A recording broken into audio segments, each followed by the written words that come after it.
Hey everyone, welcome to the channel. Today we're taking a look at the latest entry into the Energon Universe, Scarlett Issue 2, published July 3rd, 2024. After a fairly packed debut issue, this second outing pulls back for some character moments and setup for future payoffs. As a result, this issue feels very decompressed, and as such, we ultimately only take baby steps towards the larger mysteries and goals hinted at in the first issue. By issue's end, Scarlett is sent to infiltrate a cluster of Tokyo high-rise buildings under the control of a Yakuza group known as the Muga no Nami. I apologize, I'm probably butchering the pronunciation there, but her goal is to locate and retrieve the Arashikage weapon mentioned in issue number 1, which has been stolen by the Muga no Nami, who intend to sell it to a mysterious outside party. We get a few small tidbits of information about the weapon in the dialogue from the Hard Master, namely that it's an ancient weapon of an unusual origin, and is considered by some to be the soul of the Arashikage. This seems to me to be pointing towards some kind of Transformers connection, especially as it's apparently something that is valuable to an outside party, which calls to mind Mars Industries, Cobra, Extensive Enterprises, the usual suspects. But who knows? They could always surprise us. As for the weapon itself, I'm racking my brain trying to think of any other G.I. Joe reference that it could be, but I don't know, I got nothing. Could it be some kind of cobra-la organic tech? Could be, but I'm skeptical. I keep coming back to Energon or some flavor of Cybertronian technology, though I have to admit I think that's hard to square with either option being considered the soul of the Arashikage, but maybe there's something I'm missing here, so if you've got any ideas, let me know. It seems like whatever this thing is, though, that it will connect the Scarlett series to the larger Energon universe currently in play, or at least that seems likely to me, but I am at a loss as to specifics, so who knows. Regardless, if retrieving the weapon was all that Scarlett had to worry about for her mission, as provided by Stalker, then she would really have it made, as the Hard Master basically just hands her objective to her by assigning this task as a test of Scarlett's loyalty, honor, and willingness to sacrifice for the Arashikage clan. Yeah, I say he hands it to her, but really it sounds like the odds are stacked against her in terms of survival, so she's obviously going to have to work for it, but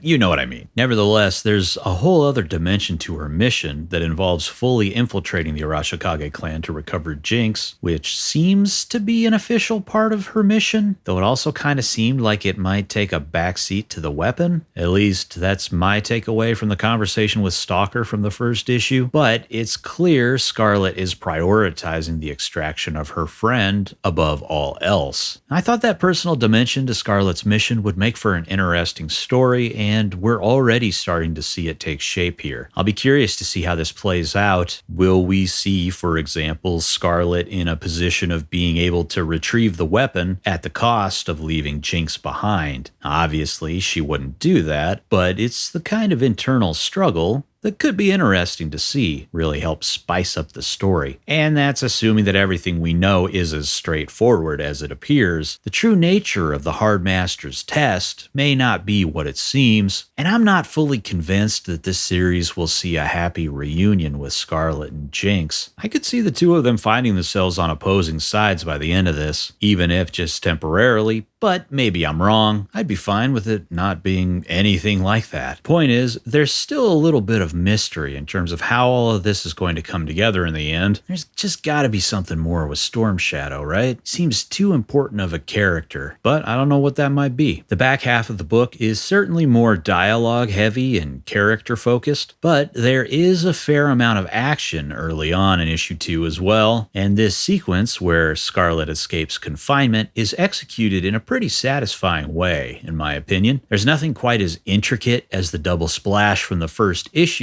but I think these layouts in this section are just really fun. Smaller panels are used selectively to choreograph certain actions in more detail, like this section where Scarlett kicks the chair at her opponents, which I liked quite a bit. And that's followed on the next page with Scarlett suddenly being shot at, which seemed to come out of nowhere until I went back to this panel showing this guy reaching behind his back, which seems likely that it's suggesting that this guy is reaching for his gun. Anyway, the whole sequence is fast, fun, and really well choreographed. Thompson has compared the action in this series to John Wick, something that I didn't quite see in the first issue, but after issue 2, I can see more of where that comparison is coming from. And the way the whole thing kicks off with Scarlett freeing herself from her confinement, where we learn that she had a lockpick surgically implanted into her lip, but that was really just intended to be a distraction so that her captors wouldn't find the razor blade she hid in her abdomen. That's pretty hardcore. Obviously, I have no experience using one's body to smuggle razor blades and lockpicks, but I imagine it doesn't feel the greatest. Probably not the most comfortable thing in the world. And yet we saw her laying waste to a bunch of ninjas in the previous issue. These details contribute to the high-stakes spy/action hero setup in a way that I found to be pretty cool. Definitely establishes Scarlett as a badass. Overall, I thought this was a good issue, but things are starting to pick up so drastically in the other titles that it was a little deflating going back to a slower-paced issue filled with more methodical setup. But as with previous issues of Void Rivals,